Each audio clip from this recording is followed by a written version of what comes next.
Hello, എല്ലാവർക്കും നമസ്കാരം. GK series part 1ലേക്ക് എല്ലാവർക്കും സ്വാഗതം. അപ്പോൾ ഞാൻ ഇന്ന് മുതൽ എൻ്റെ യൂട്യൂബ് ചാനലിൽ എനിക്കറിയാവുന്ന കാര്യങ്ങളൊക്കെ വെച്ചിട്ട് GKസിനെ പറ്റി ഒരു മലയാളം എക്സ്പ്ലനേഷൻ വീഡിയോ ചെയ്യാമെന്ന് വിചാരിക്കുകയാണ്. അപ്പോൾ ഞാൻ ഇതുപോലെ അപ്ലൈ ചെയ്യുന്ന സമയത്ത് എനിക്ക് മലയാളത്തിലുള്ള വീഡിയോസൊന്നും എനിക്ക് കാണാൻ പറ്റിയിട്ടില്ല യൂട്യൂബിൽ. ഇപ്പോഴും നമ്മൾ നോക്കുമ്പോഴായാലും ഒന്നോ രണ്ടോ വീഡിയോ എന്തോ ഉള്ളൂ എന്ന് തോന്നുന്നു.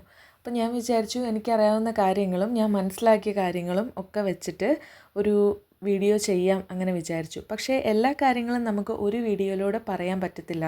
അതുകൊണ്ട് ഞാൻ വിചാരിച്ചു 1-2 വീഡിയോസായിട്ട് ചെയ്യാം എന്നുള്ളത്. ഇപ്പോൾ GKസിൻ്റെ ഒരു ടൈമാണ്. GKS ഗ്രാജുവേറ്റ് അനൗൺസ് ചെയ്തിട്ട് എല്ലാ യൂണിവേഴ്സിറ്റികളും ഇതുപോലെ ആപ്ലിക്കേഷനൊക്കെ സ്വീകരിച്ച് തുടങ്ങി ഓൾറെഡി. പക്ഷേ എന്നാലും കുറച്ച് പേർക്കെങ്കിലും ഈ വീഡിയോസ് ഉപകാരപ്രദമാകുമെന്ന് ഞാൻ വിചാരിക്കുന്നു. അതുകൊണ്ടാണ് ഞാൻ ഈ വീഡിയോ ചെയ്യുന്നത്. GKS എന്ന് പറഞ്ഞു കഴിഞ്ഞാൽ കൊറിയയിലെ ഏറ്റവും വലിയ ഫോറിനേഴ്സിനുള്ള ഒരു സ്കോളർഷിപ്പ് പ്ലാറ്റ്ഫോമാണ്. ഇത് പ്രൊവൈഡ് ചെയ്യുന്നത് കൊറിയയുടെ മിനിസ്ട്രി ഓഫ് എഡ്യൂക്കേഷനാണ്, NIED ആണ്. സാധാരണയായിട്ട് GKS വർഷത്തിൽ 2 തവണയാണ് അനൗൺസ് ചെയ്യുന്നത്. അത് ഒരു തവണ ബാച്ചിലേഴ്സിന് വേണ്ടിയിട്ടും രണ്ടാമത്തെ തവണ മാസ്റ്റേഴ്സ്, PhD പിന്നെ റിസർച്ച് ഇതിന് വേണ്ടിയിട്ടുമാണ് അനൗൺസ് ചെയ്യുന്നത്. ഇപ്പോൾ സാധാരണയായിട്ട് ഫെബ്രുവരി മാസത്തിലാണ് ഗ്രാജുവേറ്റിൻ്റെ ഗൈഡ് ലൈൻസൊക്കെ ഇവർ അനൗൺസ് ചെയ്യുക. ഫെബ്രുവരിയിലാണ് എല്ലാ പ്രോസസ്സും സ്റ്റാർട്ട് ചെയ്യുന്നത്. നമ്മളെല്ലാ സ്കോളർഷിപ്പിന് അപ്ലൈ ചെയ്യുമ്പോഴും, സ്കോളർഷിപ്പിന് മാത്രമല്ല ഏതൊരു കാര്യത്തിന് വേണ്ടിയിട്ട് നമ്മൾ അപ്ലൈ ചെയ്യുമ്പോഴും അതിൻ്റെ ഗൈഡ് ലൈൻസാണ് നമ്മൾ ഏറ്റവും ആദ്യം അറിഞ്ഞിരിക്കേണ്ടത്. ഗൈഡ് ലൈൻസ് നന്നായിട്ട് വായിച്ച് മനസ്സിലാക്കിയാൽ മാത്രമാണ് നമ്മളുടെ ഒരു ബേസ് സെറ്റായെന്ന് നമുക്ക് പറയാൻ പറ്റത്തുള്ളൂ. അതുകൊണ്ട് ഞാൻ ഈ വീഡിയോയിൽ ഗൈഡ് ലൈൻസിലുള്ള മെയിൻ കാര്യങ്ങളും എന്താണ് ഈ സ്കോളർഷിപ്പ് അങ്ങനെയുള്ള കുറച്ച് കാര്യങ്ങളൊക്കെയാണ് ഞാൻ ഇതിനകത്ത് പറയുന്നത്. ജസ്റ്റ് ഒരു സ്കോളർഷിപ്പിൻ്റെ ഒരു ഔട്ട്ലുക്കൊക്കെ പോലെ അതുപോലെയാണ് ഞാൻ പറയുന്നത്. ഞാൻ കൊറിയയിലൊരു മാസ്റ്റേഴ്സ് ചെയ്യുന്നൊരു സ്റ്റുഡൻ്റാണ്. അപ്പോൾ അതുകൊണ്ട് ഞാൻ കൂടുതലും എനിക്ക് പരിചയമുള്ളത്, ഞാൻ അപ്ലൈ ചെയ്തിട്ടുള്ളത് GKസിൻ്റെ ഗ്രാജുവേറ്റ് ഡിഗ്രിക്ക് വേണ്ടിയിട്ടാണ്. അപ്പോൾ അതുകൊണ്ട് തന്നെ ഇതിനകത്ത് 3 പ്രോഗ്രാമുകളുണ്ട് ഗ്രാജുവേറ്റ് ഡിഗ്രിയിൽ: മാസ്റ്റേഴ്സ്, PhD, റിസർച്ച്. ഇതിനകത്ത് മാസ്റ്റേഴ്സിനെ പറ്റിയിട്ട് മാത്രമാണ് ഞാനിപ്പോൾ ഈ സീരീസിൽ പറയുന്നത്. കാരണം എനിക്ക് കുറച്ചുകൂടി ഫെമിലിയർ ആയിട്ടുള്ളത് അതാണ്. അതുകൊണ്ട് ഞാൻ മാസ്റ്റേഴ്സ് ഡിഗ്രീനെ പറ്റിയാണ് സംസാരിക്കാൻ ഉദ്ദേശിക്കുന്നത്. ഇനി GKS എങ്ങനെയാണ് ഫണ്ട് ചെയ്യണേന്ന് നോക്കാം. നമ്മൾക്കിപ്പോൾ ഒരു പ്രോഗ്രാമിൽ അവർ നമ്മളെ സെലക്ട് ചെയ്തു എന്നുണ്ടെങ്കിൽ നമ്മൾ ഉദ്ദേശിക്കുന്ന കോളേജിൽ, അതായത് നമ്മൾ ഉദ്ദേശിക്കുന്ന യൂണിവേഴ്സിറ്റിയിൽ നമ്മളുടെ കോഴ്സ് ചെയ്യാൻ നേരത്ത് നമ്മളുടെ ട്യൂഷൻ ഫീ കവർ ചെയ്യുന്നത് NIED ആയിരിക്കും.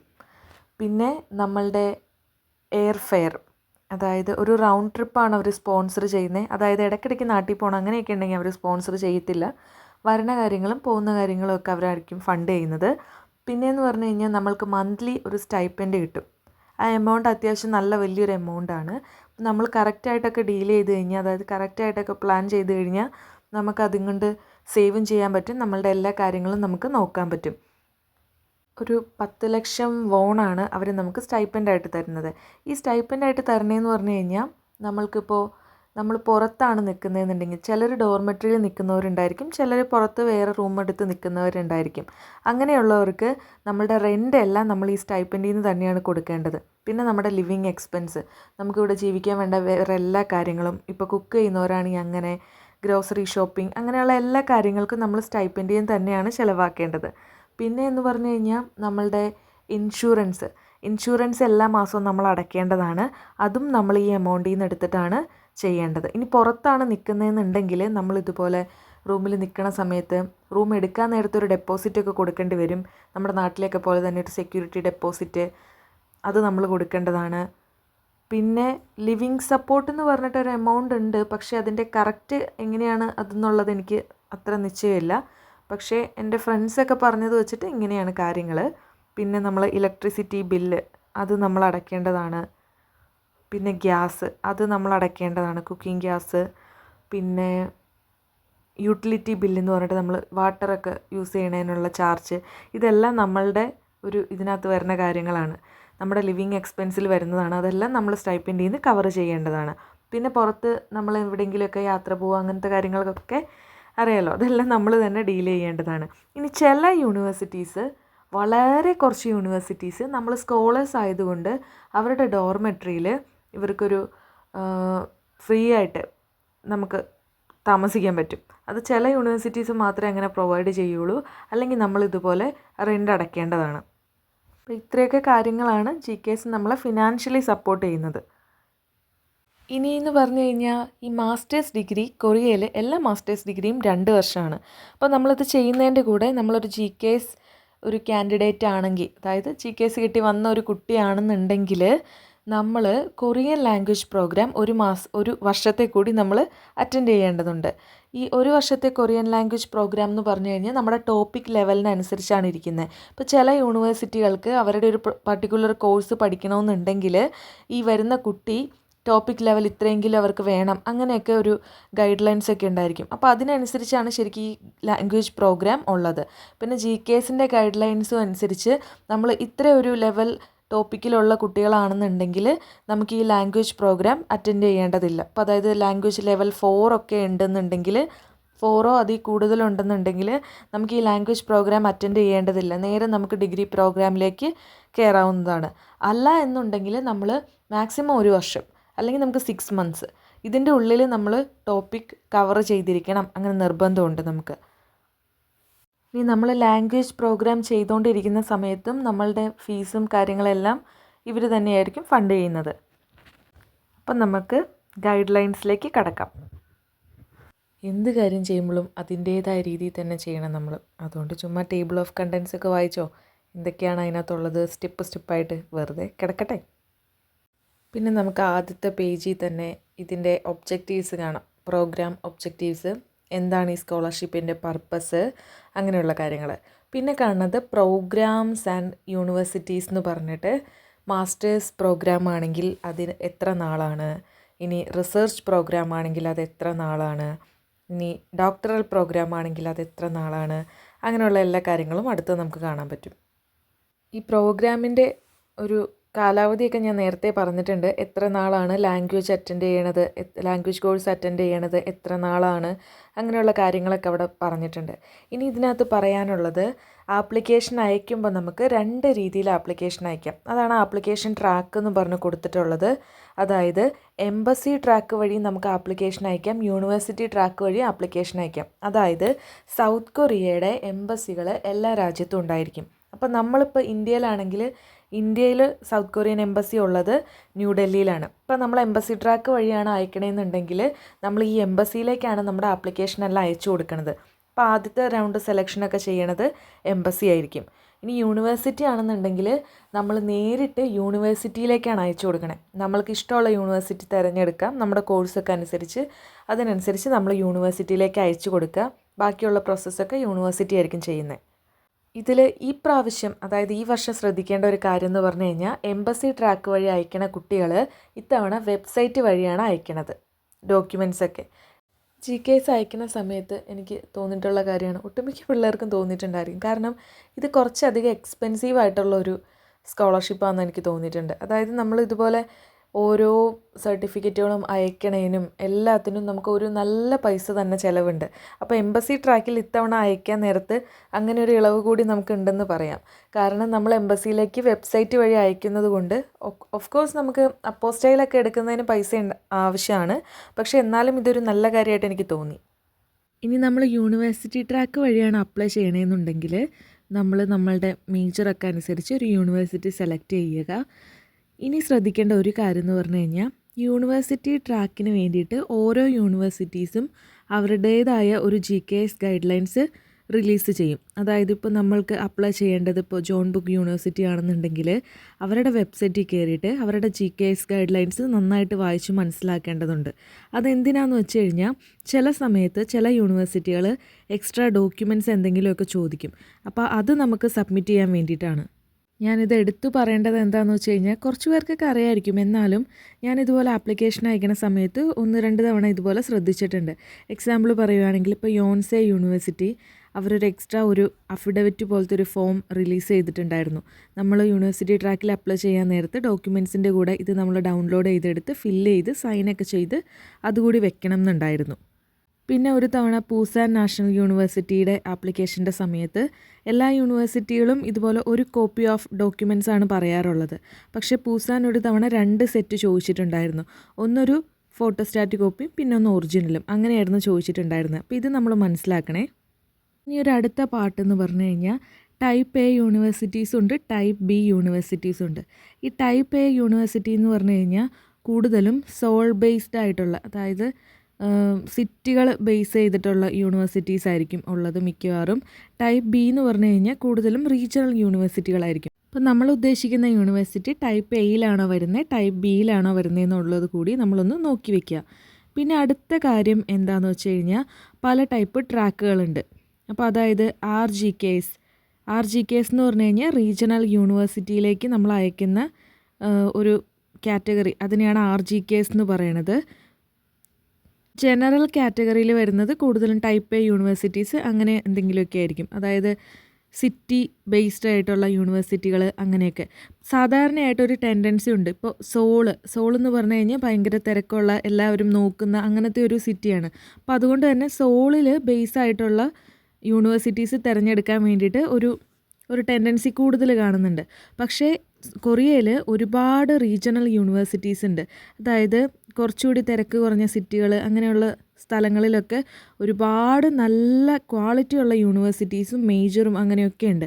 അപ്പോൾ അങ്ങോട്ടേക്ക് കൂടി ഇതുപോലെ എല്ലാവരും എത്താൻ അങ്ങനത്തെ ഒരു കൺസെപ്റ്റിലാണ് ആർ ജി കേസ് ഇൻട്രൊഡ്യൂസ് ചെയ്തിരിക്കുന്നത് തന്നെ. പിന്നെ നമുക്ക് കാണാൻ പറ്റുന്നത് നമ്പർ ഓഫ് കോട്ട, അതാണ്. അതെന്താണെന്ന് വെച്ച് കഴിഞ്ഞാൽ എംബസി ട്രാക്കിൽ ഇപ്പോൾ ഫസ്റ്റ് കിടക്കുന്നത് നോക്കിക്കോ, അഫ്ഗാനിസ്ഥാനാണ്. അതായത് അഫ്ഗാനിസ്ഥാനിലുള്ള സൗത്ത് കൊറിയയുടെ എംബസി വഴി ഇപ്പോൾ 4 കുട്ടികളെ വരെ തിരഞ്ഞെടുക്കാം. അങ്ങനെ ഇത്ര കുട്ടികളെന്ന് പറഞ്ഞിട്ട് നമുക്ക് നമ്പർ കൊടുത്തിട്ടുണ്ടായിരിക്കും. അതുപോലെ തന്നെ യൂണിവേഴ്സിറ്റി ട്രാക്കിലും കൊടുത്തിട്ടുണ്ടായിരിക്കും. യൂണിവേഴ്സിറ്റി ട്രാക്കിൽ ഇന്ത്യയിൽ നിന്ന് ഇത്ര കുട്ടികളെയാണ് സെലക്ട് ചെയ്യുന്നത്. അത് പ്രത്യേകം തിരിച്ച് എഴുതിയിട്ടുണ്ട്. ജനറൽ ആണെങ്കിൽ ഇത്ര കുട്ടികൾ, ആർ ജി കേസ് ആണെങ്കിൽ ഇത്ര, അങ്ങനെ ടോട്ടൽ അങ്ങനെ പ്രത്യേകം തിരിച്ച് എഴുതിയിട്ടുണ്ട്. പിന്നെ നമുക്കിതുപോലെ എലിജിബിലിറ്റി ക്രൈറ്റീരിയ പറയുന്നുണ്ട്. ആദ്യം നാഷണാലിറ്റിയാണ് പറയുന്നത്. ഇതിപ്പോൾ നമ്മൾ പാരൻസിനും നമ്മൾ കുട്ടികൾക്കും ഒരേ നാഷണാലിറ്റി ആണെന്നുണ്ടെങ്കിൽ നമ്മളിത് അധികം ബോധർ ചെയ്യേണ്ട കാര്യമല്ല. അല്ലെങ്കിൽ മാത്രമാണ് അവിടെ കുറച്ച് എക്സെപ്ഷണൽ കേസുകളൊക്കെ പറഞ്ഞിട്ടുള്ളത്. ഇനി ലെവൽ ഓഫ് എഡ്യൂക്കേഷൻ പറഞ്ഞിട്ടുണ്ട്. അതായത് മാസ്റ്റേഴ്സ് ഡിഗ്രി ചെയ്യണമെന്നുണ്ടെങ്കിൽ നമുക്ക് എന്തായാലും ഒരു ബാച്ചിലേഴ്സ് ഡിഗ്രി വേണം. അങ്ങനെ ഇവിടെ എൻ്റെ ഒരു എക്സാമ്പിൾ ഞാൻ പറയാൻ ഉദ്ദേശിക്കുകയാണ്. ഇത് ആർക്കെങ്കിലും ഉപയോഗപ്പെടുമോ അറിയില്ല. അപ്പോൾ ഞാൻ അപ്ലൈ ചെയ്യണ സമയത്ത് ഞാൻ പോളിടെക്നിക് ഡിപ്ലോമ 3 വർഷത്തെ കഴിഞ്ഞിട്ട് നമുക്കൊരു എക്സാം എഴുതി കഴിഞ്ഞാൽ, ലാറ്ററൽ എൻട്രി എന്ന് പറഞ്ഞ എക്സാം എഴുതി കഴിഞ്ഞാൽ ബിടെക്കിൻ്റെ സെക്കൻഡ് ഇയർ ആയിട്ട് ജോയിൻ ചെയ്യാം. പക്ഷേ ഞാൻ ഇതുപോലെ അപ്ലൈ ചെയ്യുന്ന സമയത്ത് ഞാൻ NIDക്ക് മെയിൽ അയച്ച് ചോദിച്ചിട്ടുണ്ടായിരുന്നു. ഞാൻ ഇങ്ങനെ ജോയിൻ ചെയ്തുകൊണ്ട് ബിടെക്കിൻ്റെ 3 വർഷത്തെ മാർക്ക് ലിസ്റ്റാണ് എൻ്റെ കയ്യിലുള്ളൂ. ഞാൻ ആ 3 വർഷമാണ് പഠിച്ചിട്ടുള്ളത്. അങ്ങനെ ഈ സിസ്റ്റം ശരിക്കും കേരളത്തിൽ മാത്രമേ ഉള്ളൂ എന്ന് തോന്നുന്നു. ഇന്ത്യയിൽ വേറെ എവിടെ ഞാൻ അങ്ങനെ കേട്ടിട്ടില്ല. അപ്പോൾ ഞാൻ അങ്ങനെ ജോയിൻ ചെയ്തുകൊണ്ട് എന്താ ചെയ്യേണ്ടത് ഈ മാർക്ക് ലിസ്റ്റ് കാണിക്കേണ്ട സമയത്ത് എന്ന് ഞാൻ ചോദിച്ചിട്ടുണ്ടായിരുന്നു. കാരണം അവർ 4 വർഷത്തെ ചോദിക്കുന്നുണ്ട്. പക്ഷേ അവരെൻ്റെ അടുത്ത് പറഞ്ഞത് പ്രശ്നമൊന്നുമില്ല, നിങ്ങളിപ്പോൾ നിങ്ങളുടെ യൂണിവേഴ്സിറ്റിയിൽ നിന്ന് ഈ 3 വർഷത്തെ മാർക്ക് ലിസ്റ്റ് കൺവേർട്ട് ചെയ്തത് എന്തുകൊണ്ടാണെന്ന് വെച്ച് കഴിഞ്ഞാൽ എൻ്റെ CGPA 10 ഉള്ളത്. അപ്പോൾ ഞാനത് 4.5 4 എന്തോ കൺവേർട്ട് ചെയ്തിട്ടുണ്ടായിരുന്നു. അപ്പോൾ അത് നിങ്ങളുടെ യൂണിവേഴ്സിറ്റി സീലും സൈനൊക്കെ വെച്ച് തരുവാണെന്നുണ്ടെങ്കിൽ ഒരു പ്രശ്നമില്ല, നിങ്ങൾ സബ്മിറ്റ് ചെയ്തോളാൻ പറഞ്ഞിട്ടുണ്ടായിരുന്നു. അപ്പോൾ അതുപോലെയാണ് ഞാൻ സബ്മിറ്റ് ചെയ്തത്. അതൊരു ഡ്രോബാക്ക് ആണോ എന്ന് ഇപ്പം ഞാൻ ആലോചിക്കുന്നുണ്ട്. ഞാൻ മാത്രമല്ല, എൻ്റെ ഫ്രണ്ട്സും ഇതുപോലെ ആലോചിച്ചിട്ട് ഇതായിരിക്കാം മേ ബി റീസൺ എന്ന് പറയുന്നുണ്ട്. കാരണം അവർ ഗൈഡ് ലൈൻസിൽ കറക്റ്റായിട്ട് പറയുന്നുണ്ട്, എൻജിനീയറിംഗ് ആണെന്നുണ്ടെങ്കിൽ 4 ഇയർ ബാച്ചിലേഴ്സ് ഡിഗ്രിയുടെ മാർക്ക് ലിസ്റ്റ് വേണം, 4 ഇയർ കംപ്ലീറ്റ് ചെയ്തിരിക്കണമെന്ന് നിർബന്ധമാണ്. അപ്പോൾ ഇങ്ങനെ ആരെങ്കിലും ചേർന്നിട്ടുള്ളവരുണ്ടെങ്കിൽ അതൊന്ന് ആലോചിച്ച് നോക്കിക്കോളൂ കേട്ടോ. പിന്നെ ഗ്രേഡ്സിൻ്റെ കാര്യം പറയണ്ടേ, ഇവിടെയാണ് കൺവേർഷൻ ഉള്ളത്. ഇത് കൺവേർട്ട് ചെയ്യാൻ വേണ്ടിയിട്ട് നമുക്ക് ഒരുപാട് ടൂൾസൊക്കെ അവൈലബിൾ ആണ്. ഏതെങ്കിലും ടൂൾസ് വെച്ചിട്ട് നമുക്ക് കൺവേർട്ട് ചെയ്യാം. അതായത് ചിലർക്ക് 100 പോയിൻറ്റ് സ്കെയിലായിരിക്കും, അതായത് പെർസെൻറ്റേജ് കൊടുത്തിട്ടുണ്ടായിരിക്കും. ഇത് 80% മുകളിലോ അതിൽ കൂടുതലോ ആണെങ്കിലാണ് നമുക്ക് അപ്ലൈ ചെയ്യാൻ പറ്റുള്ളൂ പെർസെൻറ്റേജ് എടുക്കുമ്പോൾ. അല്ലെങ്കിൽ നമ്മുടെ CGPA കൺവേർട്ട് ചെയ്ത്, അല്ലെങ്കിൽ ചിലർക്ക് കൺവേർട്ട് ചെയ്യാത്തതാണെങ്കിൽ അങ്ങനെ എടുക്കാൻ നേരത്ത് 4-ലാണെന്നുണ്ടെങ്കിൽ 2.64 എങ്കിലും വേണം. പിന്നെ 4.3-ലാണെങ്കിൽ 2.80 എങ്കിലും വേണം. അങ്ങനെയൊക്കെ പറഞ്ഞിട്ട് കുറച്ച് കാര്യങ്ങൾ ഇവിടെ പറഞ്ഞിട്ടുണ്ട്. അതെല്ലാം നമ്മൾ സാറ്റിസ്ഫൈ ചെയ്താൽ മാത്രമാണ് നമുക്ക് അപ്ലൈ ചെയ്യാൻ പറ്റുള്ളൂ. പിന്നെ ഏജ് പറയുന്നുണ്ട്. ഏജ് 40 ഇയേഴ്സിന് കൂടാൻ പാടില്ല, അങ്ങനെയുണ്ട്. പിന്നെ ലാംഗ്വേജ് എബിലിറ്റി ഇവിടെ പറയുന്നുണ്ട്. അത് ടോപ്പിക്കിൻ്റെ കാര്യങ്ങളൊക്കെയാണ് പറയുന്നത്. അത് ഞാൻ കുറച്ച് മുമ്പ് എക്സ്പ്ലെയിൻ ചെയ്തിട്ടുണ്ടായിരുന്നു, ലാംഗ്വേജ് എബിലിറ്റിയുടെ കാര്യങ്ങൾ.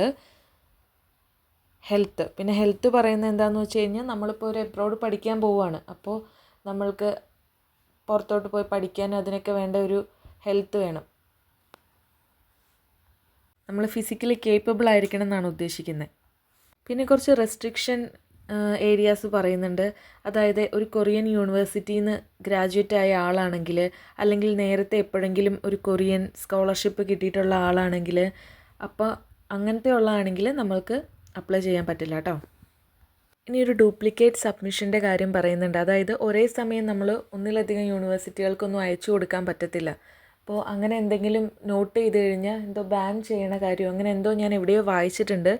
ഗൈഡ് ലൈൻസിൽ തന്നെയാണോ എന്ന് എനിക്കറിയില്ല, പക്ഷേ ഞാൻ അതെവിടെയോ കേട്ടിട്ടുണ്ട്. അപ്പോൾ അങ്ങനെ ഡ്യൂപ്ലിക്കേറ്റ് സബ്മിഷനൊന്നും ചെയ്യരുത് നമ്മൾ. അടുത്തത് list of documents to submit ആണ്. ഇതിനകത്തൊരു ചെക്ക് ലിസ്റ്റ് കൊടുത്തിട്ടുണ്ട്. അതായത് ഒരു ലിസ്റ്റ് കൊടുത്തിട്ടുണ്ട് എംബസി ട്രാക്കിന് വേണ്ടിയിട്ടും യൂണിവേഴ്സിറ്റി ട്രാക്കിന് വേണ്ടിയിട്ടും. മോസ്റ്റ് ഓഫും കാര്യങ്ങളും സെയിം തന്നെയാണ്. അപ്പോൾ നമ്മൾ എന്താ ചെയ്യേണ്ടതെന്ന് വെച്ച് കഴിഞ്ഞാൽ എല്ലാം ഒന്ന് കൃത്യതയോടുകൂടി അടുക്കി വെക്കാൻ വേണ്ടിയിട്ട് നമുക്ക് ഇതിൻ്റെ ഒരു പ്രിൻ്റ് എടുത്തിട്ട് നമ്മൾ ഒരു കാര്യം റെഡിയാക്കി കഴിഞ്ഞാൽ അതിൻ്റെ നേരെ ഒരു ടിക്ക് ഇടുക. അങ്ങനെ ചെക്ക് ലിസ്റ്റ് കംപ്ലീറ്റ് ചെയ്യാവുന്നതാണ്. അപ്പോൾ അതായത് നമ്മൾ ഈ ഗൈഡ് ലൈൻസ് പബ്ലിഷ് ചെയ്ത് കഴിഞ്ഞിട്ട് അതിൻ്റെ കൂടെ തന്നെ എന്തുണ്ടായിരിക്കും, ഒരു വേർഡ് ഫോർമാറ്റിൽ നമ്മളുടെ ആപ്ലിക്കേഷൻ ഫോം, അതിൻ്റെ എല്ലാ കാര്യം, റെക്കമെൻഡേഷൻ ലെറ്ററിൻ്റെ ഫോർമാറ്റ്, അതെല്ലാം വേർഡിൽ നമുക്ക് കിട്ടും. അപ്പോൾ അതെല്ലാം നമ്മൾ പ്രിൻ്റ് എടുത്ത് വെക്കേണ്ടതാണ്. അപ്പോൾ ഇതിനകത്ത് പറയുന്നുണ്ട് ആപ്ലിക്കേഷൻ ഫോം.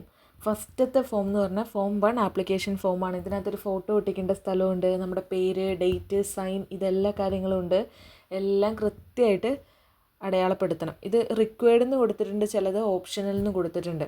അപ്പോൾ റിക്വയർഡ് എന്ന് പറഞ്ഞു കഴിഞ്ഞാൽ അതില്ലാണ്ട് ഒട്ടും പറ്റില്ല, അങ്ങനെയാണ്.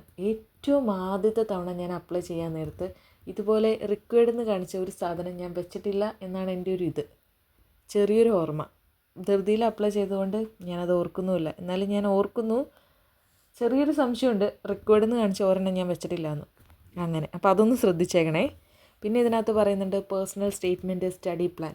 ഇത് ഭയങ്കര കോൺട്രവേഴ്ഷ്യൽ ആയിട്ടുള്ളൊരു കാര്യമാണെന്ന് എനിക്ക് തോന്നിയിട്ടുണ്ട്. അതായത് പലരും പല കാര്യങ്ങളും പറയുന്നുണ്ട്, ഇങ്ങനെ ചെയ്യാം, അങ്ങനെ ചെയ്യാം, അങ്ങനെയൊക്കെ പറഞ്ഞ്.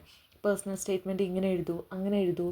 എൻ്റെ ഒരു അഭിപ്രായത്തിൽ നമ്മൾ തന്നെ നന്നായിട്ട് എഴുതുന്നത് നല്ലത്. അപ്പോൾ അവിടെ ഇവിടെയും കുറേ എക്സാമ്പിളുകൾ അല്ലെങ്കിൽ എങ്ങനെ എഴുതാം എന്നൊക്കെ പറഞ്ഞ് യൂട്യൂബ് ചാനലിലൊക്കെ കാണുന്നുണ്ടായിരിക്കും നമ്മൾ. അതൊക്കെ ഒന്ന് നമ്മൾ നോക്കി വയ്ക്കുക ഒരു റെഫറൻസിന് വേണ്ടിയിട്ട്. എന്നിട്ട് നമ്മൾ തന്നെ എഴുതുന്നതാണ് എന്തുകൊണ്ടും നല്ലത്. നമ്മൾ തന്നെ എഴുതി കഴിഞ്ഞാൽ നമ്മുടെ ഇംഗ്ലീഷ് അത്ര മോശമാണ്, അത്ര ഒരു നല്ല ഒരു ഗ്രാമറൊന്നും അല്ല, സ്ട്രക്ചറൊന്നും കൊള്ളില്ല, അങ്ങനെയൊക്കെ ആണെന്നുണ്ടെങ്കിൽ നമുക്ക് എന്ത് ചെയ്യാം, വേറെ ആരെ കൊണ്ട് എഴുതിപ്പിക്കരുത്, നമ്മൾ തന്നെ എഴുതണം. നമുക്കിതുപോലെ ഇപ്പോൾ ChatGPT ഒക്കെ ഉണ്ടല്ലോ, നമ്മൾ റെഡിയാക്കി കഴിഞ്ഞിട്ട് വേണമെങ്കിൽ ChatGPTയിൽ ഇട്ടിട്ട് ഒന്ന് ഗ്രാമറൊക്കെ ചെക്ക് ചെയ്ത് നോക്കാം. എല്ലാം ChatGPTനെ കൊണ്ട് എഴുതിക്കരുത്. കാര്യം പ്ലാഗിയറിസം ചെക്ക് ചെയ്യാൻ വേണ്ടിയിട്ട് പല സോഫ്റ്റ്വെയറുകളും അങ്ങനെയൊക്കെ ഓരോ യൂണിവേഴ്സിറ്റികളിലുണ്ടെന്നൊക്കെ ഞാൻ കേട്ടിട്ടുണ്ട്. കൊറിയ ഭയങ്കര അഡ്വാൻസ്ഡ് ആയിട്ടുള്ളൊരു സ്ഥലമാണല്ലോ. ഞാൻ കൈസ്റ്റിന് ഒരു തവണ ആപ്ലിക്കേഷൻ അയക്കേണ്ട സമയത്ത് അതിനകത്ത് പ്രത്യേകം പറഞ്ഞിട്ടുണ്ടായിരുന്നു, അവരുടെ ഗൈഡ് ലൈൻസിനകത്ത്, അതിൻ്റെ പ്രിൻ്റ് എൻ്റെ കയ്യിലില്ല, അവരുടെ ഗൈഡ് ലൈൻസിനകത്ത് പറഞ്ഞിട്ടുണ്ട്. അതായത് പ്ലാഗിയറിസം ചെക്ക് ചെയ്യുന്നൊരു സോഫ്റ്റ്വെയർ കൈസ്റ്റ് യൂസ് ചെയ്യുന്നുണ്ട്. സോ നിങ്ങൾ വേറെ എവിടെന്നെങ്കിലും പേഴ്സണൽ സ്റ്റേറ്റ്മെൻറ്റോ സ്റ്റഡി പ്ലാനൊക്കെ റെഡിയാക്കിയിട്ട് സബ്മിറ്റ് ചെയ്യരുത് എന്ന് പ്രത്യേകം അതിനകത്ത് പറഞ്ഞിട്ടുണ്ട്. പിന്നെ ഞാൻ ഇതുപോലെ ചെയ്തുകൊണ്ടിരുന്ന സമയത്ത് അന്ന് നമുക്ക് ChatGPT അത്ര ഒരു ഇതായിട്ട് വന്നിട്ടില്ല. അപ്പോൾ മെയിലിലിട്ട് ചെയ്യുകയോ ചെയ്ത്, ഇമെയിലിനകത്ത് നമ്മളിത് കോപ്പി ചെയ്ത് കഴിഞ്ഞാൽ ഇമെയിലിൽ കുറച്ച് ഗ്രാമർ മിസ്റ്റേക്കും സ്ട്രക്ചറൊക്കെ ഇതുപോലെ റെഡ് കളറിൽ കാണിക്കും. അപ്പോൾ നമ്മൾ അതിനനുസരിച്ച് എഡിറ്റ് ചെയ്ത് അങ്ങനെയൊക്കെ അത് ഞാൻ ചെയ്തിട്ടുണ്ടായിരുന്നത്. പിന്നെ ലെറ്റർ ഓഫ് റെക്കമെൻഡേഷൻ, ഇത് ഭയങ്കര സ്ട്രോങ് ആയിട്ടുള്ളൊരു കാര്യമാണെന്ന് ഞാൻ വിശ്വസിക്കുന്ന ഒരു സംഭവമാണ്. ഇതിനകത്ത് എല്ലാവരെ കൊണ്ടൊന്നും നമുക്ക് ലെറ്റർ ഓഫ് റെക്കമെൻഡേഷൻ ചെയ്യിപ്പിക്കാൻ പറ്റില്ല. ഇപ്പോൾ അതായത് നമ്മളിപ്പോൾ വർക്കിംഗ് പ്രൊഫഷണലാണെന്നുണ്ടെങ്കിൽ നമ്മളുടെ കമ്പനിയിലെ വലിയ പോസ്റ്റിലിരിക്കുന്ന ഒരാളെ കൊണ്ട് എഴുതിപ്പിക്കാം. അതെന്ന് പറഞ്ഞു കഴിഞ്ഞാൽ നമ്മളിപ്പോൾ റെക്കമെൻഡേഷൻ ലെറ്റർ എന്ന് പറഞ്ഞിട്ട് നമ്മുടെ നാട്ടിലിപ്പോൾ എന്തെങ്കിലും ജോലിക്കൊക്കെ വേണ്ടിയിട്ട് കൊടുക്കില്ല, അങ്ങനെയല്ല അവർ ഉദ്ദേശിക്കുന്നത്. കാര്യം നമ്മുടെ നാട്ടിൽ പല ആളുകളും റെക്കമെൻഡേഷൻ ലെറ്റർ എന്ന് പറഞ്ഞാൽ ഇതുപോലെ ചെറിയൊരു ഫോർമാറ്റ് അങ്ങനെയായിട്ടാണ് ഉദ്ദേശിക്കുന്നത്. പക്ഷേ ഇത് അങ്ങനെയല്ല. ഇതെന്ന് പറഞ്ഞു കഴിഞ്ഞാൽ ഭയങ്കര ഡീറ്റെയിൽ ആയിട്ട് ഈ സ്കോളർഷിപ്പിന് ആ കുട്ടി കേപ്പബിൾ ആണോ അങ്ങനെയൊക്കെ ചോദിച്ചുകൊണ്ട് എഴുതിക്കണതാണ്. അപ്പോൾ അതുകൊണ്ട് അതിൻ്റേതായ ഒരു നല്ലൊരു സ്റ്റാൻഡേർഡിൽ വേണം ഈ ലെറ്റർ എഴുതാൻ വേണ്ടിയിട്ട്. പിന്നെ നമ്മളുടെ ഹെഡ് ഓഫ് ഡിപ്പാർട്ട്മെൻറ്റ് ടീച്ചേഴ്സിനെ കൊണ്ടോ നമ്മളിപ്പോൾ ഏതെങ്കിലും ഒരു പ്രൊജക്റ്റ് ചെയ്തിട്ടുണ്ട്, അതിൻ്റെ ഹെഡ് അവരെ കൊണ്ടോ അങ്ങനെയൊക്കെ എഴുതിപ്പിക്കാവുന്നതാണ് റെക്കമെൻഡേഷൻ ലെറ്റർ. അപ്പോൾ ഇത് പാക്ക് ചെയ്യേണ്ട വിധമൊക്കെ ഇതിനകത്ത് എഴുതിയിട്ടുണ്ട്. അത് നിങ്ങൾക്ക് എല്ലാവർക്കും അറിയാമായിരിക്കും. റെക്കമെൻഡേഷൻ ലെറ്റർ ശരിക്കും പറഞ്ഞാൽ സ്റ്റുഡൻറ്റ് കാണാതെ അവർ എഴുതിയിട്ട് ഇതൊരു എൻവലപ്പിൻ്റെ ഉള്ളിലിട്ടിട്ട് അത് ക്ലോസ് ചെയ്ത് അവിടെ നമ്മൾ ഒട്ടിച്ചു വയ്ക്കുമല്ലോ, അതിൻ്റെ പുറത്ത് ഇതുപോലെ സീലും വെച്ച് സൈനും ചെയ്തൊക്കെ സബ്മിറ്റ് ചെയ്യണമെന്നാണ് പറയുന്നത്. അതായത് വേറെ ആരും തുറക്കില്ല, നേരെ ഇത് GKS അതോറിറ്റിയുടെ അടുത്ത് എത്തണം, അങ്ങനത്തെ ഒരു രീതിയിൽ. പിന്നെ ഇതിനകത്ത് ഇവർ പറയുന്നുണ്ട് കൊറിയൻ ലാംഗ്വേജ് പ്രോഗ്രാമിൻ്റെ എക്സെപ്ഷൻ സർട്ടിഫിക്കറ്റ്, എക്സെപ്ഷൻ ആപ്ലിക്കേഷൻ എന്നൊക്കെ പറഞ്ഞിട്ട് കൊടുത്തിട്ടുണ്ട്. അപ്പോൾ അങ്ങനെയൊക്കെ ഉണ്ടെന്നുണ്ടെങ്കിൽ നമുക്ക് ആ സർട്ടിഫിക്കറ്റൊക്കെ കാണിക്കാം. പിന്നെ GKS applicant agreement, personal medical assessment, ഇതെല്ലാം നമ്മൾ തന്നെ സൈൻ ചെയ്ത് കൊടുക്കുന്നതാണ്. ഇപ്പം നമ്മളിതുപോലെ കേപ്പബിളാണ്, ഫിസിക്കലി കുഴപ്പമൊന്നുമില്ല, അങ്ങനെയൊക്കെയാണെന്ന് പറഞ്ഞുകൊണ്ട് നമ്മൾ സൈൻ ചെയ്ത് കൊടുക്കേണ്ട കാര്യങ്ങളാണ്. അതെല്ലാം നമ്മൾ വെക്കേണ്ടതാണ്. പിന്നെ നമ്മുടെ കൺസെൻറ്റ്, അങ്ങനത്തെയുള്ള കാര്യങ്ങളൊക്കെ. പിന്നെ ഇവിടെ പറയുന്നുണ്ട് bachelors graduation certificate or diploma എന്ന് പറഞ്ഞ് കൊടുത്തിട്ടുണ്ട്. അപ്പോൾ നമ്മളിതുപോലെ എന്താ ചെയ്യേണ്ടതെന്ന് വെച്ച് കഴിഞ്ഞാൽ നമ്മുടെ ബാച്ചിലേഴ്സ് സർട്ടിഫിക്കറ്റിൻ്റെ കോപ്പി എടുത്തിട്ട് നമ്മൾ അപ്പോസ്റ്റൈൽ അറ്റസ്റ്റേഷൻ ചെയ്തിട്ട് വേണം സബ്മിറ്റ് ചെയ്യാൻ വേണ്ടിയിട്ട്. ഞാനിതുപോലെ ഒരു സ്കോളർഷിപ്പ് ഗ്രൂപ്പിൽ ഒരു കുട്ടി ഒരു ദിവസം ഒരു കൺസേൺ പറയണത് കേട്ടിട്ടുണ്ടായിരുന്നു. ആ കുട്ടി ഒറിജിനൽ സർട്ടിഫിക്കറ്റാണ് അയച്ചു കൊടുത്തിട്ടുണ്ടായിരുന്നത്. കാരണം ചിലയിടത്ത് ഇതുപോലെ അപ്പോസ്റ്റൈൽ സർട്ടിഫിക്കറ്റ് ഒറിജിനൽ എന്നും പറഞ്ഞ് കൊടുത്തിട്ടുണ്ട്. അത് ചിലപ്പോൾ തെറ്റിദ്ധരിച്ചതായിരിക്കും. കാരണം അവരുദ്ദേശിക്കുന്ന ഒറിജിനൽ എന്ന് പറഞ്ഞു കഴിഞ്ഞാൽ നമ്മൾ കോപ്പി എടുത്തിട്ട് ആ കോപ്പി അപ്പോസ്റ്റൈൽ അറ്റസ്റ്റേഷൻ ചെയ്യണം, അങ്ങനെയാണ് ഉദ്ദേശിക്കുന്നത് കേട്ടോ.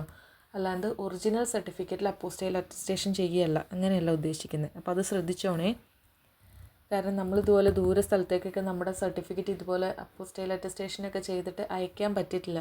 എന്തെങ്കിലും ഒരു ഇതൊക്കെ പറ്റി സർട്ടിഫിക്കറ്റ് മിസ്സായി പോയി കഴിഞ്ഞാലോ, അപ്പോൾ അങ്ങനെയുള്ള കാര്യങ്ങളൊക്കെ ഉണ്ട്. അപ്പോൾ അതുകൊണ്ട് അത് ശ്രദ്ധിക്കുക. പിന്നെ ട്രാൻസ്ക്രിപ്റ്റ്, ഇത് വേണ്ട കാര്യമാണ്. ട്രാൻസ്ക്രിപ്റ്റ് എന്ന് പറഞ്ഞാൽ മാർക്ക് ലിസ്റ്റാണ് കേട്ടോ. അതും ഇതുപോലെ അതിൻ്റെ കോപ്പി എടുത്ത് പോസ്റ്റൈൽ അറ്റസ്റ്റേഷൻ ചെയ്ത് വെക്കേണ്ട കാര്യമാണ്. അങ്ങനെയൊക്കെ. പിന്നെ നമുക്കിതുപോലെ നമ്മളുടെ അവാർഡ്സ് ആൻഡ് അതർ സർട്ടിഫിക്കറ്റ്സ് അതുണ്ട്. അതായത് നമ്മൾക്ക് കിട്ടിയിട്ടുള്ള എന്ത് സർട്ടിഫിക്കറ്റുകളും ഇതിനകത്ത് വെക്കാം. നമ്മൾ എക്സ്ട്രാ കരിക്കുലർ ആക്ടിവിറ്റീസിലൊക്കെ ഉണ്ടായിരുന്നു, അങ്ങനെ ഉണ്ടെങ്കിൽ അതെല്ലാം വെക്കാം. NSS, NCC അങ്ങനത്തെ എല്ലാ കാര്യങ്ങളും വെക്കാം. പക്ഷേ കൂടുതലും എനിക്ക് തോന്നിയിട്ടുള്ളത് ഈ STEM മേജറൊക്കെ ആകുമ്പോൾ അവർ കൂടുതലും പ്രിഫർ ചെയ്യുന്നത് എങ്ങനത്തെ സർട്ടിഫിക്കറ്റ്സ് ഒക്കെയാണെന്ന് അറിയാമോ? നമ്മളെന്തെങ്കിലും ഓൺലൈൻ കോഴ്സുകളൊക്കെ ചെയ്തിട്ടുണ്ടെങ്കിൽ, അതായത് ഇപ്പോൾ ഒരുപാട് പ്ലാറ്റ്ഫോമുകളൊക്കെ നമുക്ക് കാണാൻ പറ്റുന്നുണ്ട്. ഇപ്പോൾ എന്താ പറയുക, ഹാർഡ്വേർഡ് യൂണിവേഴ്സിറ്റി ഫ്രീ ആയിട്ട് അവരുടെ ഓൺലൈൻ കോഴ്സുകളൊക്കെ പ്രൊവൈഡ് ചെയ്യുന്നുണ്ട് കുട്ടികൾക്ക് വേണ്ടിയിട്ട്. അപ്പം നമ്മൾക്ക് ഇതുപോലെ ഫ്രീ ആയിട്ട് ആക്സസ് ചെയ്ത് ആ കോഴ്സ് ചെയ്യാം. കോഴ്സറ സർട്ടിഫിക്കറ്റുകൾ, അങ്ങനത്തെ കാര്യങ്ങൾക്കൊക്കെ ഭയങ്കര വാല്യൂ ഉണ്ട്. അപ്പം അങ്ങനത്തെ കുറേ കോഴ്സുകൾക്കൊക്കെ ഇതിനെ പറ്റിയിട്ട് ഞാൻ വേറൊരു വീഡിയോ ചെയ്യാം കേട്ടോ. ഇത് എനിക്ക് ഭയങ്കര ഇൻട്രസ്റ്റ് ഉള്ളൊരു ഏരിയയാണ്. അങ്ങനെയൊക്കെ. അപ്പോൾ അങ്ങനത്തെ സർട്ടിഫിക്കറ്റൊക്കെ നമുക്ക് ഇതിനകത്ത് വെക്കാം. ഞാൻ ഇതുപോലെ സ്കൂളിലെ സർട്ടിഫിക്കറ്റൊക്കെ വെച്ചിട്ടുണ്ടായിരുന്നു. അതായത് മറ്റേ റെസിറ്റേഷൻ്റെ സർട്ടിഫിക്കറ്റ് അങ്ങനെയൊക്കെയല്ല, കുറച്ച് ഇമ്പോർട്ടൻസ് ഉണ്ട് അങ്ങനെ തോന്നുന്ന എല്ലാ സർട്ടിഫിക്കറ്റുകളും നമുക്കിവിടെ വയ്ക്കാം. ഇതിനെ പറ്റിയിട്ട് ഞാൻ വേറൊരു വീഡിയോ ചെയ്യാം കേട്ടോ. ഇതെനിക്ക് കുറച്ച് ഇൻട്രസ്റ്റ് ഉള്ളൊരു ഏരിയയാണ്. എന്തൊക്കെ ടൈപ്പ് സർട്ടിഫിക്കറ്റുകളാണ് നമുക്കിതിനകത്ത് വെക്കാൻ പറ്റുന്നത്, എന്തൊക്കെ ടൈപ്പ് കോഴ്സുകൾ നമുക്ക് ചെയ്യാം എന്നൊക്കെ പറഞ്ഞിട്ട്. ശരിക്കും പറഞ്ഞു കഴിഞ്ഞാൽ സ്കോളേഴ്സ് ഇതുപോലെ വളരെ കുറച്ച് പേര് മാത്രമേ ഇതിനെ പറ്റിയിട്ട് ഈ കാര്യങ്ങളൊക്കെ തുറന്ന് സംസാരിക്കുകയുള്ളൂ എന്നാണ് എനിക്ക് ഇതുവരെ മനസ്സിലായിട്ടുള്ളത്. അപ്പോൾ എനിക്കെന്ന് പറഞ്ഞു കഴിഞ്ഞാൽ എനിക്ക് ഒരുപാട് GK സ്കോളേഴ്സ് കുട്ടികളെ ഫ്രണ്ട്സ് ആയിട്ടുണ്ട്. അപ്പോൾ അവരോടൊക്കെ ചോദിക്കുമ്പോൾ എന്ന് പറഞ്ഞു കഴിഞ്ഞാൽ അവരെൻ്റെ നല്ല ഫ്രണ്ട്സാണ്. അപ്പോൾ അതുകൊണ്ട് അവർ എന്തൊക്കെ കാര്യങ്ങളാണ് ചെയ്തത്, അങ്ങനെയുള്ള കാര്യങ്ങളൊക്കെ തുറന്ന് പറയണവരുണ്ട്. ചിലർ തുറന്ന് പറയത്തില്ല. ഈ അപ്ലൈ ചെയ്ത് കഴിഞ്ഞിട്ട് എല്ലാവരോടും പറഞ്ഞാൽ മതി കേട്ടോ. അപ്ലൈ ചെയ്യണതിന് മുമ്പ് എല്ലാ കാര്യങ്ങളും എല്ലാവരുടെ അടുത്തും പറയണമെന്നൊന്നുമില്ല.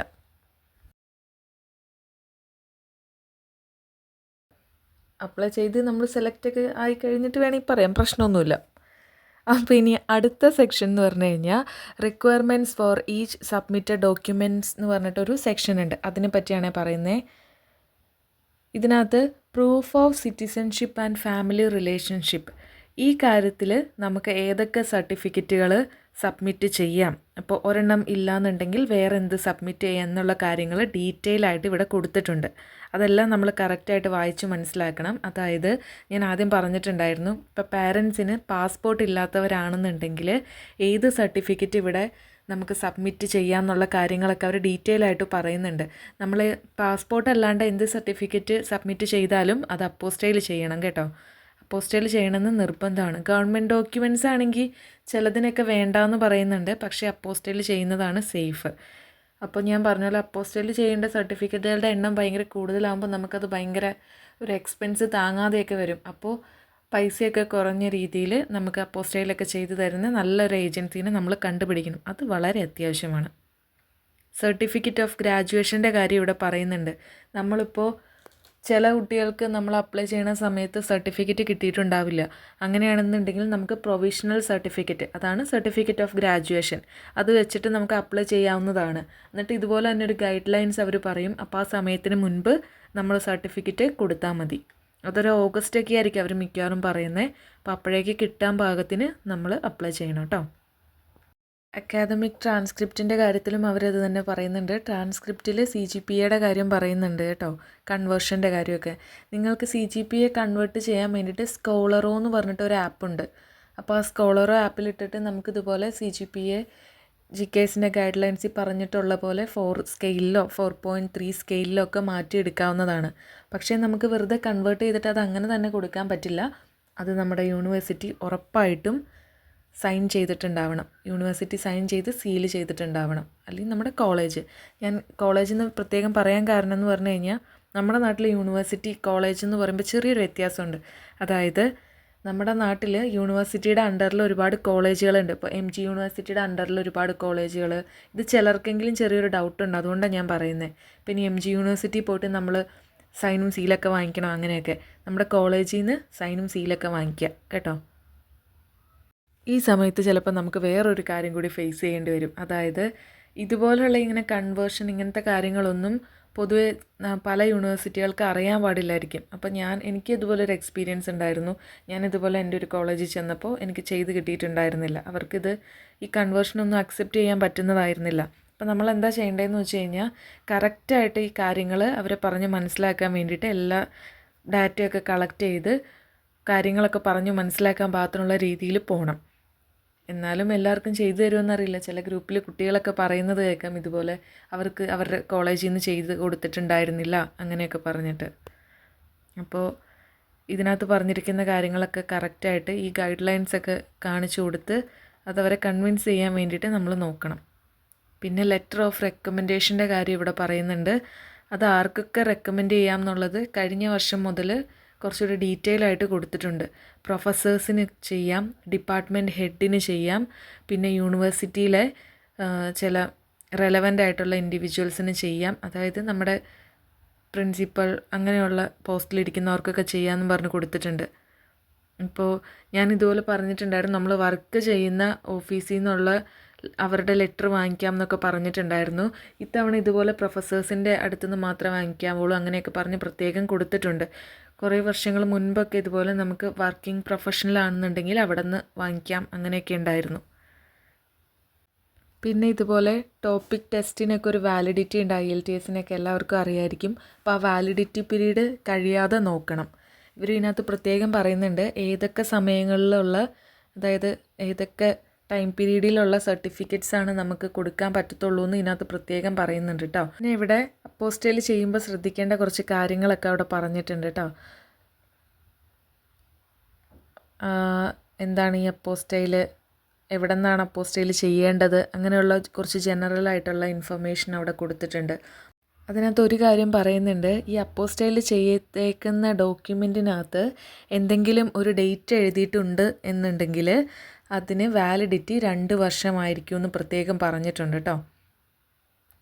പിന്നെ അവരൊരു കാര്യം കൂടി പറഞ്ഞിട്ടുണ്ട്, നമുക്കിപ്പോൾ ഏതെങ്കിലും ഒരു ഡോക്യുമെൻറ്റ് ഗവൺമെൻറ്റിൽ നിന്ന് നമുക്ക് ഒരു തവണ ഇഷ്യൂ ചെയ്യുള്ളൂ, അങ്ങനെയാണെന്നുണ്ടെങ്കിൽ നമുക്ക് അതിൻ്റെ ഒരു കോപ്പി എടുത്തിട്ട് നോട്ടറൈസ് ചെയ്തിട്ട് അപ്പോസ്റ്റൈൽ ചെയ്ത് കൊടുക്കാവുന്നതാണ്. അങ്ങനെ കൂടി അതിനകത്ത് പറയുന്നുണ്ട് കേട്ടോ. എംബസി ട്രാക്കിനും യൂണിവേഴ്സിറ്റി ട്രാക്കിനും സെലക്ഷൻ പ്രൊസീജിയർ എങ്ങനെയാണെന്നുള്ളത് പ്രത്യേകം അവിടെ കൊടുത്തിട്ടുണ്ട്. എംബസി ട്രാക്ക് ആകുമ്പോൾ ആദ്യത്തെ റൗണ്ട് സെലക്ഷൻ ചെയ്യണത് എംബസി ആയിരിക്കും. പിന്നീട് ഈ ക്യാൻഡിഡേറ്റ്സിനെ എംബസി NIDക്ക് റെക്കമെൻഡ് ചെയ്യുകയാണ്. പിന്നീട് NID അവരുടെ ഡോക്യുമെൻറ്റ്സ് എല്ലാം നോക്കിയിട്ട് സെക്കൻഡ് റൗണ്ട് സെലക്ഷൻ, പിന്നീട് തേർഡ് റൗണ്ട്, പിന്നെ ഫൈനൽ അനൗൺസ്മെൻറ്റ്. യൂണിവേഴ്സിറ്റി ട്രാക്ക് ആകുമ്പോൾ ഫസ്റ്റ് റൗണ്ട് സെലക്ഷൻ ചെയ്യണത് യൂണിവേഴ്സിറ്റി ആയിരിക്കും. നമ്മൾ യൂണിവേഴ്സിറ്റിക്കാണ് ഡോക്യുമെൻറ്റ്സ് എല്ലാം അയച്ചു കൊടുക്കുന്നത്. അതിന് ശേഷമാണ് അവർ NIDക്ക് റെക്കമെൻഡ് ചെയ്യണത്. പിന്നെ NID ആണ് സെലക്ഷൻ നടത്തിയിട്ട് ഫൈനൽ അനൗൺസ്മെൻറ്റ് ചെയ്യണത്. അങ്ങനെയാണ്. പിന്നെ ഏകദേശം ഏതൊക്കെ ടൈമിലാണ് ഓരോ റൗണ്ട് സെലക്ഷൻ നടക്കണേന്നുള്ളതിൻ്റെ ഒരു സെലക്ഷൻ ഷെഡ്യൂൾ അവിടെ കൊടുത്തിട്ടുണ്ട്. ഇതിനകത്ത് വ്യത്യാസം വരുന്നത് എവിടെയാണെന്ന് വെച്ച് കഴിഞ്ഞാൽ യൂണിവേഴ്സിറ്റി ട്രാക്കിൻ്റെ കാര്യത്തിലാണ്. അത് ഓരോ യൂണിവേഴ്സിറ്റികളുടെ ഒരു കൺവീനിയൻസ് അനുസരിച്ച് ചിലപ്പോൾ ഡേറ്റുകൾ അങ്ങോട്ടും ഇങ്ങോട്ടൊക്കെ മാറാറുണ്ട്. അടുത്തതായിട്ട് നമ്മൾ ലേബലിംഗ് ചെയ്യുന്ന കാര്യം പ്രത്യേകിച്ച് ഇവിടെ കൊടുത്തിട്ടുണ്ട്. അതായത് ഓരോ ഡോക്യുമെൻറ്റിൻ്റെയും മുകളിലായിട്ട് നമ്മൾ നമ്പർ ഇട്ടിട്ട് ഏത് ഡോക്യുമെൻ്റാണ് അതെന്നുള്ളത് പ്രത്യേകം കാണിക്കേണ്ടതായിട്ടുണ്ട്. അതായത് ഇവിടെ എക്സാമ്പിൾ കൊടുത്തിട്ടുണ്ട്. ഇപ്പോൾ 11th ഡോക്യുമെൻ്റ് എന്ന് പറഞ്ഞു കഴിഞ്ഞാൽ ബാച്ചിലേഴ്സ് ഗ്രാജുവേഷൻ സർട്ടിഫിക്കറ്റാണ്, ബാച്ചിലർ ഡിഗ്രിയുടെ സർട്ടിഫിക്കറ്റ്. അപ്പോൾ നമ്മൾക്കിത് ഒരു വേർഡിലൊക്കെ ചെയ്തെടുക്കാവുന്നതാണ്. അപ്പോൾ നമ്മുടെ എല്ലാ ഡോക്യുമെൻറ്റ്സിൻ്റെയും മുകളിൽ ഇതുപോലെ ലേബിൾ ചെയ്ത് ഒട്ടിക്കേണ്ടതാണ്. പിന്നെ ഇതിനകത്ത് ഇവർ പ്രത്യേകം പറഞ്ഞിട്ടുണ്ട് എല്ലാ ഡോക്യുമെൻറ്റ്സും A4 സൈസ് അതിനകത്തായിരിക്കണം എന്ന് പ്രത്യേകിച്ച് പറഞ്ഞിട്ടുണ്ട്. അപ്പോൾ A4 സൈസിലല്ലാത്തതൊക്കെ നമുക്ക് A4 സൈസിലേക്ക് മാറ്റിയിട്ട്, അതായത് വലിയ ഡോക്യുമെൻ്റ് ആണെന്നൊക്കെ ഉണ്ടെങ്കിൽ അത് A4 സൈസിട്ട് കൺവേർട്ട് ചെയ്തിട്ട് ആണ് വെക്കാൻ പറ്റത്തുള്ളൂ. എംബസി ട്രാക്കിൽ അപ്ലൈ ചെയ്യുന്നവർക്ക് വേണ്ടിയിട്ട് കുറച്ച് റൂൾസ് അവിടെ പറഞ്ഞിട്ടുണ്ട്. അതായത് നമ്മൾ യൂണിവേഴ്സിറ്റി സെലക്ട് ചെയ്യേണ്ട സമയത്ത് നമ്മൾക്ക് എംബസി ട്രാക്ക് ആണെങ്കിൽ 3 ഡിഫറെൻറ്റ് യൂണിവേഴ്സിറ്റി സെലക്ട് ചെയ്യാം. പിന്നെ ഇവിടെ വേറൊരു കാര്യം പറയുന്നുണ്ട്, ഒരേ യൂണിവേഴ്സിറ്റിയിൽ തന്നെ 3 ഡിപ്പാർട്ട്മെൻറ്റുകൾ അങ്ങനെ നമുക്ക് സെലക്ട് ചെയ്യാൻ പറ്റില്ല. പിന്നെ സെലക്ട് ചെയ്യണതിൻ്റെ കൂട്ടത്തിൽ ഏതെങ്കിലും ഒരെണ്ണം എന്ന് പറയുന്നത് ടൈപ്പ് B യൂണിവേഴ്സിറ്റി ആയിരിക്കണം, അങ്ങനെ പറയുന്നുണ്ട്. ഇങ്ങനെ നമ്മൾ യൂണിവേഴ്സിറ്റി സെലക്ട് ചെയ്യുന്ന സമയത്ത് നമ്മളെല്ലാം ഇതുപോലെ ഹൈ കോമ്പറ്റീവായിട്ടുള്ള ഒരു യൂണിവേഴ്സിറ്റികളാണ് എടുക്കണമെന്നുണ്ടെങ്കിൽ ഈ യൂണിവേഴ്സിറ്റികൾ നമ്മൾ സെലക്ട് ചെയ്തില്ല എങ്കിൽ നമ്മളിപ്പോൾ സെക്കൻഡ് റൗണ്ട് പാസ്സായി എന്ന് പറഞ്ഞിട്ട് നമ്മൾക്ക് ഒരിക്കലും സെലക്ഷൻ കിട്ടില്ല. അപ്പോൾ നമ്മൾ യൂണിവേഴ്സിറ്റി സെലക്ട് ചെയ്യേണ്ടത് വളരെയധികം ശ്രദ്ധിച്ച് ചെയ്യേണ്ട ഒരു കാര്യമാണ്. ഇത് നമുക്കിതുപോലെ പറഞ്ഞിട്ടുണ്ടായിരുന്നു, IELTS ടോപ്പിക്കൊക്കെ ഉണ്ടെന്നുണ്ടെങ്കിൽ നമുക്കൊരു ഇത്ര % വെയിറ്റേജ് കിട്ടും നമ്മുടെ ആപ്ലിക്കേഷനിന്നൊക്കെ. അത് എന്തുമാത്രമാണ് കിട്ടുന്നതെന്നുള്ളത് ഈ ടേബിളിൽ കൊടുത്തിട്ടുണ്ട്. എക്സാമ്പിളായിട്ട് IELTSന് നമുക്ക് 8 ബാൻഡിന് മുകളിലുണ്ടെന്നുണ്ടെങ്കിൽ അത് ടോട്ടൽ സ്കോറിൻ്റെ ഒരു 90% അങ്ങനെയൊക്കെ ആയിട്ടാണ് കണക്കാക്കുന്നതെന്ന് പറയുന്നുണ്ട്. ലാംഗ്വേജ് പ്രൊഫിഷ്യൻസിയുടെ കാര്യമാണ് കേട്ടോ. കുറച്ച് ഇവാലുവേഷൻ പ്രിഫറൻസുകളൊക്കെ ഇവിടെ കൊടുത്തിട്ടുണ്ട്. ഓവർസീസ് കൊറിയൻ ആണെങ്കിൽ, അതുപോലെ ആപ്ലിക്കൻസ് ലോ ഇൻകം ഫാമിലിയിൽ നിന്നാണെങ്കിൽ, അൺപ്രിവിലേജ്ഡ് ബാക്ക്ഗ്രൗണ്ടിൽ നിന്നാണെങ്കിൽ, അങ്ങനെയൊക്കെ പറഞ്ഞ് കുറച്ച് കാര്യങ്ങളൊക്കെ അവിടെ കൊടുത്തിട്ടുണ്ട്. പിന്നെ ഫൈനൽ റൗണ്ട് അതിൻ്റെ ഡേറ്റ് എന്നായിരിക്കും എന്നൊക്കെ പറഞ്ഞ് ഇവിടെ കൊടുത്തിട്ടുണ്ട്. കറക്റ്റ് ഈ ഡേറ്റിൽ തന്നെ വരില്ല എന്നുണ്ടെങ്കിലും കുറച്ച് ചെറിയ വ്യത്യാസങ്ങളൊക്കെ ഉണ്ടായിരിക്കും. ഏകദേശം ഈ ഒരു സമയത്ത് തന്നെ നമുക്ക് റിസൾട്ട് മൊത്തം വരുന്നതായിരിക്കും. എൻട്രി സപ്പോർട്ട് കൊറിയ എന്ന് പറഞ്ഞിട്ട് കുറച്ച് കാര്യങ്ങൾ കൂടി ഇവിടെ പറയുന്നുണ്ട്. അതായത് ഓരോ യൂണിവേഴ്സിറ്റി ആയിരിക്കും ഓരോ കുട്ടികൾക്കുള്ള ഫ്ലൈറ്റ് ടിക്കറ്റ് എല്ലാം അറേഞ്ച് ചെയ്ത് തരുന്നത്. അപ്പോൾ അവരതിനനുസരിച്ചുള്ള ഇൻഫർമേഷനെല്ലാം നമുക്ക് മെയിൽ വഴി കൺവേ ചെയ്യണതായിരിക്കും. നമ്മളപ്പോൾ അതിനനുസരിച്ച് അവർ പറയുന്ന പോലെ തന്നെ പ്രോസസ്സുകളെല്ലാം കംപ്ലീറ്റ് ചെയ്യേണ്ടതാണ്. ഇനി ഇവിടെയാണ് സ്കോളർഷിപ്പിൻ്റെ ഇൻഫർമേഷൻ മൊത്തത്തിൽ നമുക്കിവിടെ കൊടുത്തിട്ടുള്ളത്. മാസ്റ്റേഴ്സ് ഡിഗ്രി പ്രോഗ്രാം എത്ര വർഷമാണ്, ഡോക്ടറൽ ഡിഗ്രി എത്ര വർഷമാണ്, അങ്ങനെയുള്ള കാര്യങ്ങളൊക്കെ അതിനകത്ത് സ്കോളർഷിപ്പ് ബെനിഫിറ്റ്സ് കൊടുത്തിട്ടുണ്ട്. ഇനി ശ്രദ്ധിക്കേണ്ട കാര്യം, നമ്മളിതുപോലെ CGPA കൺവേർട്ട് ചെയ്യാൻ വേണ്ടിയിട്ട് നമുക്കിവിടെ ഒരു കൺവേർഷൻ ടേബിൾ കൊടുത്തിട്ടുണ്ട്. ഇപ്പം നമ്മൾ 4 സ്കെയിലാണ് കൺവേർട്ട് ചെയ്യണമെന്നുണ്ടെങ്കിൽ നമ്മുടെ CGPA ഇപ്പോൾ കൺവേർട്ട് ചെയ്തപ്പോൾ 3.97 to 4 അതിൻ്റെ ഇടയിലാണ് വന്നിട്ടുള്ളത് എങ്കിൽ നമ്മൾക്ക് 100 പോയിൻ്റ് സ്കെയിലാണ്. ഈ പോയിൻ്റ് സ്കെയിൽ എഴുതാൻ വേണ്ടിയിട്ട് ഒരു കോളമുണ്ട് ഫോം നമ്പർ 1-നകത്ത്. അപ്പോൾ 100 പോയിൻ്റ് സ്കെയിലിൽ എത്രയാണ് നമ്മളുടെ സ്കോർ എന്നുള്ളത് നമുക്കവിടെ എഴുതാൻ പറ്റും. അത് നമ്മൾ ഇതുപോലെ കൺവേർട്ട് ചെയ്തിട്ട് ഇതിനകത്തുനിന്ന് കാൽക്കുലേറ്റ് ചെയ്തിട്ടാണ് എടുക്കുന്നത്. ഇപ്പോൾ ഒരു എക്സാമ്പിൾ കൂടി പറയുകയാണെങ്കിൽ ഒരാൾക്ക് 3.88 ആണ് കൺവേർട്ട് ചെയ്തപ്പോൾ കിട്ടിയെന്നുണ്ടെങ്കിൽ അത് 98 ആയിട്ടാണ് വരുന്നത്. അങ്ങനെയൊക്കെ. പിന്നെ താഴത്തോട്ട് പോകുന്തോറും നമുക്ക് ഓരോ യൂണിവേഴ്സിറ്റികൾ, ആ യൂണിവേഴ്സിറ്റികളുടെ കോണ്ടാക്ട് ഡീറ്റെയിൽസ്, അതായത് മെയിൽ ID, ഫോൺ നമ്പർ, അങ്ങനെയുള്ള കാര്യങ്ങൾ, ഓരോ എംബസിയുടെ കോണ്ടാക്ട് ഡീറ്റെയിൽസ്, അങ്ങനെയുള്ള കാര്യങ്ങളൊക്കെ ഇനി താഴത്തോട്ട് പോകുന്തോറും കൊടുത്തിട്ടുണ്ട്. GKSൽ പാർട്ടിസിപ്പേറ്റ് ചെയ്യണ എല്ലാ യൂണിവേഴ്സിറ്റികളും അവിടുത്തെ കോണ്ടാക്ട് നമ്പറുകളും മെയിൽ IDയും ഒക്കെ കൊടുത്തിട്ടുണ്ട്. ഏറ്റവും ലാസ്റ്റായിട്ടുള്ള സെക്ഷനിൽ നമുക്ക് കാണാൻ പറ്റുന്നത് NIED ഒരുപാട് ക്വസ്റ്റ്യൻസിന് ആൻസർ ചെയ്തിട്ടുണ്ട് ഇവിടെ. അതായത് ജനറലായിട്ട് ഇപ്പോൾ കുട്ടികൾക്ക് വരുന്ന കുറേ സംശയങ്ങളും അതിൻ്റെ ആൻസറും ഒക്കെ ഇവിടെ കൊടുത്തിട്ടുണ്ട്. ഇതല്ലാതെ എന്തെങ്കിലും ഡൗട്ട് ഉണ്ടെങ്കിൽ നമുക്ക് NIEDക്ക് മെയിൽ അയച്ച് ചോദിക്കാം, അല്ലെങ്കിൽ യൂണിവേഴ്സിറ്റീനെ കോൺടാക്റ്റ് ചെയ്യാം. അങ്ങനെയൊക്കെയാണ്. അപ്പോൾ ശരിക്കും പറഞ്ഞു കഴിഞ്ഞാൽ ഈ ക്വസ്റ്റ്യനെയർ എല്ലാ വർഷവും അപ്ഡേറ്റ് ചെയ്യുന്നുണ്ട്. അപ്പോൾ എനിക്ക് തോന്നുന്നത് ഓരോ കുട്ടികൾ ചോദിക്കുന്ന ഡൗട്ടിനനുസരിച്ച് അവർ പുതുതായിട്ട് ക്വസ്റ്റ്യൻസൊക്കെ ഇതിനകത്ത് ആഡ് ചെയ്തിട്ടുണ്ട്.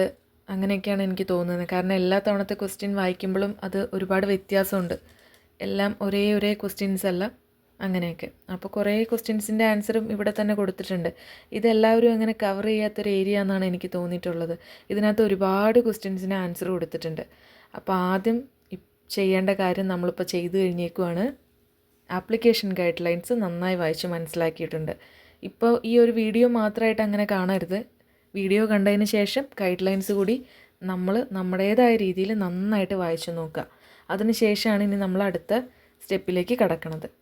അപ്പോൾ ശരിക്കും പറഞ്ഞു കഴിഞ്ഞാൽ ഈ GKSൻ്റെ ഗൈഡ് ലൈൻസ് വരുമ്പോഴല്ല ശരിക്കും നമ്മൾ ഇതിനെപ്പറ്റി ഒരുപാട് കാര്യങ്ങൾ അന്വേഷിക്കേണ്ടത്.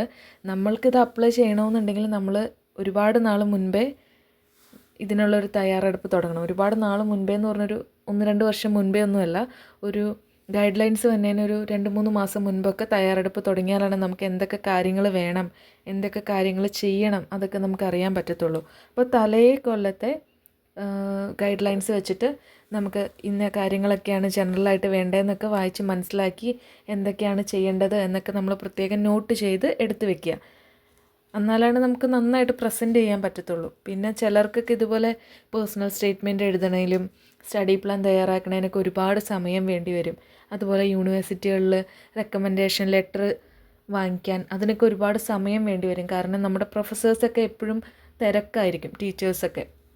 അപ്പോൾ ഒരുപാട് റഷാകാതെ എല്ലാ കാര്യങ്ങളും നമുക്ക് ചെയ്യണമെന്നുണ്ടെങ്കിൽ ഇതുപോലെ നമ്മൾ കുറച്ച് നാൾ മുൻപേ എല്ലാ കാര്യങ്ങളും റെഡിയാക്കി വെക്കണം. അപ്പോൾ ഗൈഡ് ലൈൻസാണ് ഇപ്പോൾ ഈ വീഡിയോയിൽ കവർ ചെയ്തിട്ടുള്ളത്. ഇതിനകത്ത് എന്തെങ്കിലും ഡൗട്ട് ഉണ്ടെന്നുണ്ടെങ്കിൽ എല്ലാവരും കമൻസിൽ പറയുക. ഇഷ്ടപ്പെട്ടെങ്കിൽ എല്ലാവരും സബ്സ്ക്രൈബ് ചെയ്യുക, ലൈക്ക് ചെയ്യുക, ഷെയർ ചെയ്യുക. അടുത്ത വീഡിയോ പെട്ടെന്ന് തന്നെ ഇടുന്നതായിരിക്കും. കാരണം ഒരുപാട് ഗ്യാപ്പ് എടുക്കേണ്ട ഒരു സമയമല്ല ഇത്. അപ്പോൾ അതുകൊണ്ട് അടുത്ത വീഡിയോ ഞാൻ പെട്ടെന്ന് തന്നെ പോസ്റ്റ് ചെയ്യുന്നതായിരിക്കും. Bye bye.